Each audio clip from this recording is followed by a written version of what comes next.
is absolute love. That smile, that laughter, the tears streaming down her eyes, absolutely precious, absolutely pristine. It just pierced my heart, dude. Overwhelmed me with the feels for Rem in this episode, with that flashback, seeing the weight that she's been carrying in her heart this entire time, and my boy Subaru pulling her out of that, dude. I'm just like, oh my god, Rem is absolutely amazing. Rem is absolute love, and Subaru, I swear to God, you better do whatever it takes to protect that smile, to ensure that it doesn't fade, because, dude, the emotions in this episode, my love for Rem, is next level right now. We're gonna get into that scene in particular, the flashback. There's so much I want to talk about this in this episode, ROSWAAL, but let's not get something twisted right now. How do you say this first and foremost? Just bear with me. You know this can be a long video. Yes, Rem is absolute love. Rem's my second best girl. She was before I even went into this episode. I said it, you know, the weeks prior.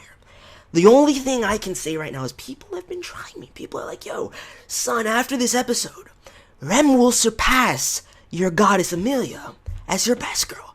And I'm just like, whoa, wait. And after the episode, it remains true, okay? No one is surpassing Emilia lightly. She's too far gone from me personally, dude. Yes, this episode worked to solidify Rem in her position, but dude, and number two, but EMF for motherfucking life, dude. Emilia-TAN, Major Fairy, my goddess. LIA-TAN is insurmountable.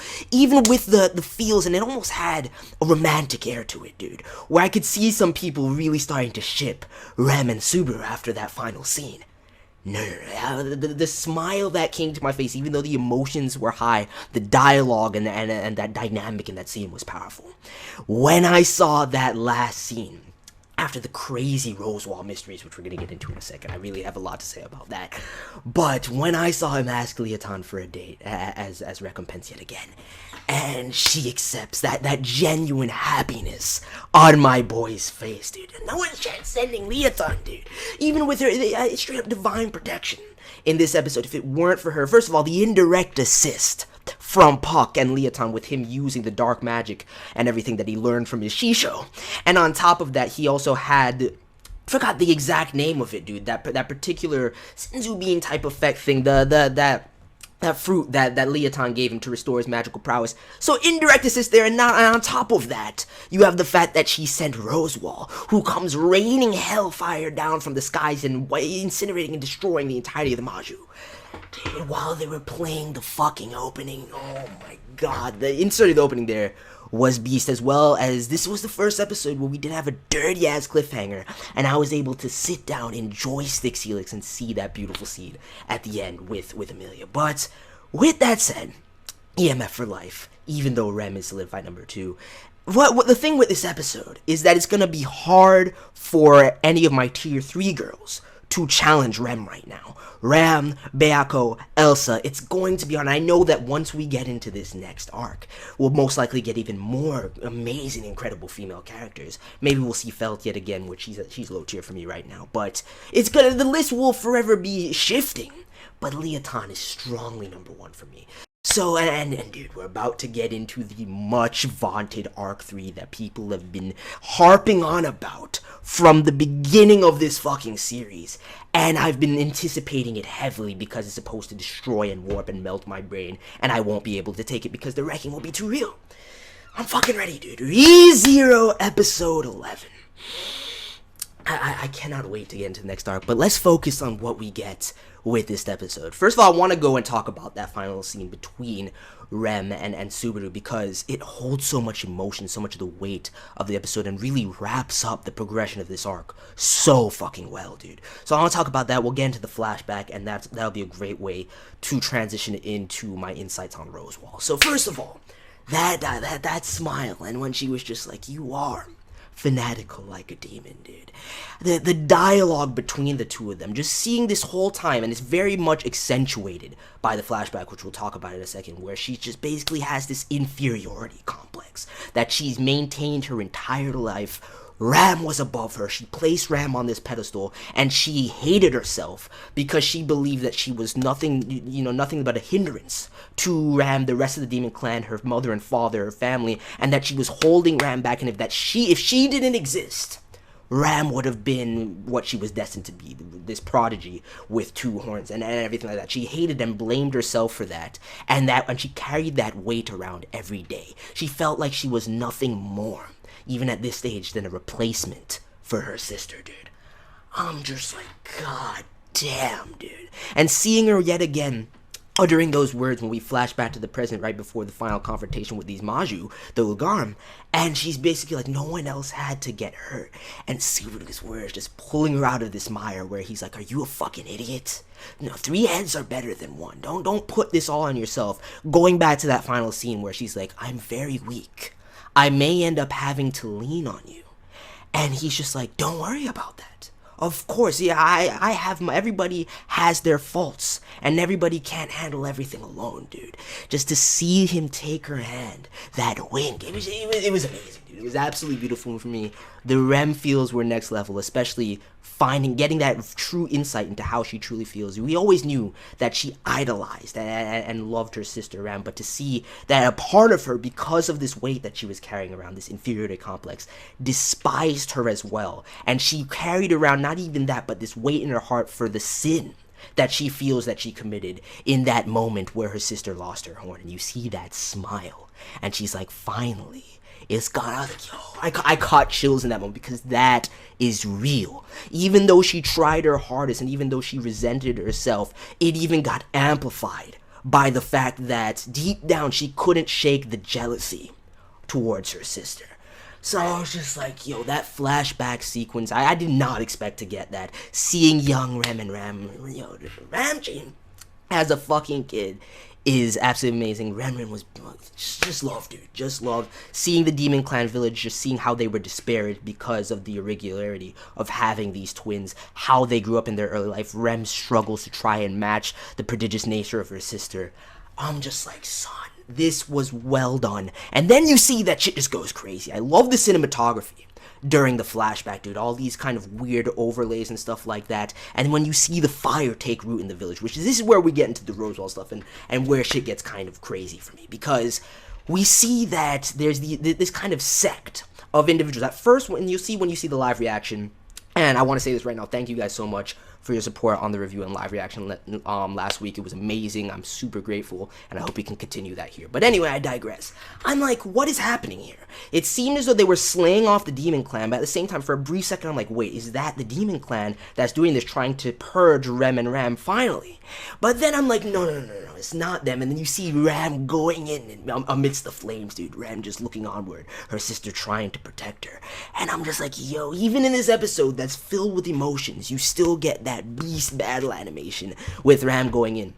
And then it occurred to me, as that moment progressed, that, yo, this is most likely ROSWAAL. And that was confirmed with the dialogue that we got between Ram and ROSWAAL at the end of this episode, which we're going to spend some time talking about in a second. But I'm like, that based on the kind of look and the cloaks and the garb they were wearing, I'm like, wait, is that when they came under ROSWAAL's service and he took them in? Was he the one, in fact, that sliced off the horn? And this is where things get kind of crazy for me, because remember when Rem slit Subaru's throat in episode 7, and she was like, you have the smell of the witch, I will never forgive the witch for what she's put my sister through, basically. And I indirectly made the assumption that that meant that she was responsible for the suffering that they've caused, that they've had in their life, and for the removal of Ram's horn.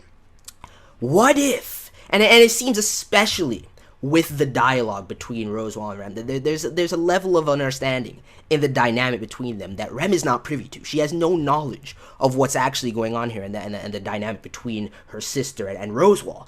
So based on that dialogue alone and what she says about ever since that night, that fiery night, I've been, yours, I've been under your service, and I'm yours to command, confirms me that and especially when you see him in that scene, let's just talk about that now and get into the ROSWAAL revelations and the mysteries, because it's fucking crazy. The flashback was amazing. And the one thing I want to say before I go back and start really talking about ROSWAAL, because that's where the theory crafting really starts, and going into arc 3, it's very important. I think it's apt to really focus on that with the kind of dialogue we get. But the final Subaru going in against the Maju, dude, just like I said, the insert of the OP, his resolve, seeing the transformation of that fucking mutt that I knew was sinister this whole time, like this gigantic Ugarm, and he's going in against it, and just the dialogue and the banter when ROSWAAL appears, and he's like, oh, you're late, showcasing yet again the defiant protection of my goddess, in the fact that she's the one that was watching over him the whole time and told ROSWAAL to go there. LIA-TAN, too fucking real. But I think that scene was amazingly well executed, especially with the emotions of Rem, where she couldn't leave him behind, and you see that both of them genuinely care for Subaru at this point. I think that the way this arc resolved itself, after there's so much pain and loss, and resetting these dynamics that I absolutely loved, I think this was the best possible outcome.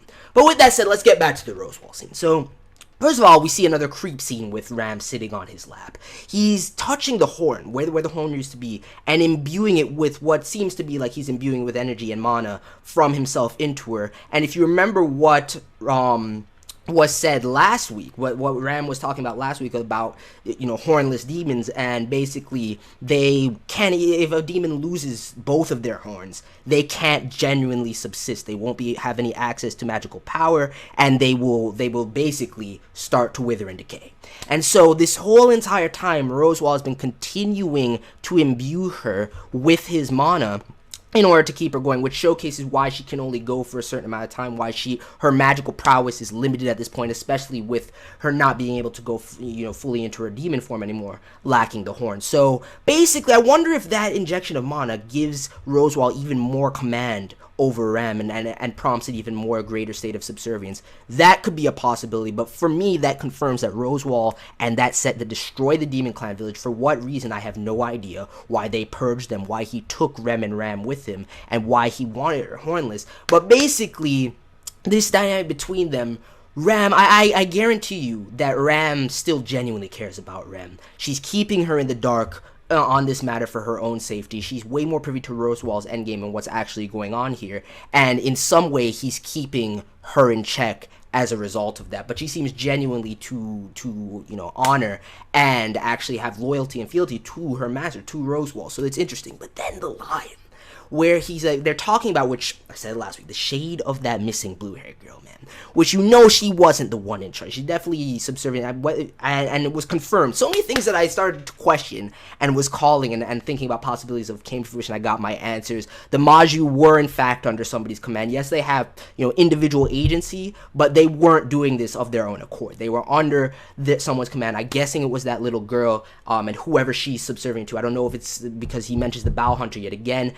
Just saying all of these threats surrounding this royal selection and people coming after him and Emilia and things like that is fucking crazy. There's a storm basically brewing and shit's about to go insane. So I don't know if the little girl is under the employ of the same group that Elsa is a part of, or if it's a completely different candidate and things like that. But there's about to be some crazy throne wars going on in this series. And ROSWAAL says, we have to win the selection so I can kill the dragon. And I'm just like, wait a fucking second. Wait. That is fucking crazy. And it made me think about a lot of possibilities, especially with the history that we know that Bayako gave us about Satella, how she was sealed. Going back to my Satella equals Emilia theories and everything like that. The fact that ROSWAAL is in fact, a proponent of and supporting Emilia for the king candidate, maybe has ties to this. So what if, and going back to Rem saying that it was the witch's fault that Ram lost the horn, if that sect that ROSWAAL was a part of is actually subservient to the witch Satella, or something of that accord, or at least has ties to that history 400 years ago with the rest of the witches, the dragon, the sage, and the hero. Right? And instantly, to me, when I heard about that, he's saying, kill the dragon. Will that not release? They were able to seal the mind of Satella. They were not able to destroy her flesh. Will killing the dragon at this point, it's crazy to me. I wonder how actually winning the selection gives you command and then gives him the ability to slay the dragon in the first place, why that's an essential step. I need to go back and look back at exactly what Bayako was saying about the dragon a couple episodes back. But even still, does that not mean that he's trying to break the seal and free Satella. So either he's subservient, under Satella, and that's his endgame. He has some other goal with trying to release her, but the dragon's existence is key in order to maintain this balance, dude. So instantly when I heard about the hero and the sage and everything like that, I automatically thought of new reincarnations of these beings in this present day, and some sort of them being engaged with Subaru as the journey continues. And instantly I was like, Reinhardt is probably the new reincarnation of the hero of the past, or at the very least, we know about his family, the Astrea family, being this long line of master swordsman descendants. Most likely he's a descendant then of the original hero, if not the reincarnation of him. So then what if ROSWAAL is either has a relation to the sage, or is in fact the sage, and due to his sorcery and powers and everything like that, has maintained and remained alive these past 400 years, and for some reason is trying to free Satella, or has some other end game as far as that's concerned, by going to kill the dragon. Or at the very least, ROSWAAL has to have ties to that history and to what transpired there with the witches, Satella, and the hero, the sage, and the dragon. So that's fucking interesting. That's hype. I don't think we're gonna get the answers to that immediately. This arc, I have no idea what we're about to get into. Please, nobody spoil me. All I know is about to be fucking insane. All I know is that I'm about to get wrecked by the feels for Subaru and the tragedy that takes place and how everything unfolds. I'm as ready as I can be, but I'm scared at the same time. So ultimately, that's pretty much it. I'm very curious about what it is ROSWAAL is trying to do here, how that ties into things, and if there's more to it with going back to Emilia Satella via, you have to go back to the episode 8 review. That's the only way. I can't re-espouse the theories every single time, but via a temporal sense, or if it's the case where, there's split personas, whether the memories are sealed and they will be released when the seal is broken. It can't be a coincidence then that ROSWAAL, this probably has something to do with his endgame, with his support for Emilia, and whether or not Emilia is aware of what's going on or not, which I genuinely don't believe she is. Especially with the dynamic with Puck, unless Puck is a more sinister individual than we think. And he's my boy, dude, so I don't want to think that of him, even though there are theories for that. The Bayako equals the dragon theories are completely dispelled right now. But it's very interesting to think about. But ultimately, centering it back to what this episode really meant for the series, just the Rem feels, dude, and development, the bond with Subaru. Like, Subaru's words to her, man, where he's like, you can cook, you're stronger than her. I don't know the hornless version of your sister. You have bigger opai. I'm like, yo, this man, dude. And he's like, look towards tomorrow. I've always wanted to talk about the future with a demon. He's like, don't dwell on the past. Think about the simple things because you have today and tomorrow. And I'm just like, Subaru, man. My best boy is a fucking god. He's too real, and I'm scared. I have to steel myself for what he's about to go through in this next arc. So, with all that said, thank you for sticking with me. Hit that like button if you enjoyed the review. I'm pretty sure I touched on everything I wanted to say. I feel like I'm forgetting something, but ultimately, it's neither here nor there. Let me know your thoughts, and I'm out. Peace.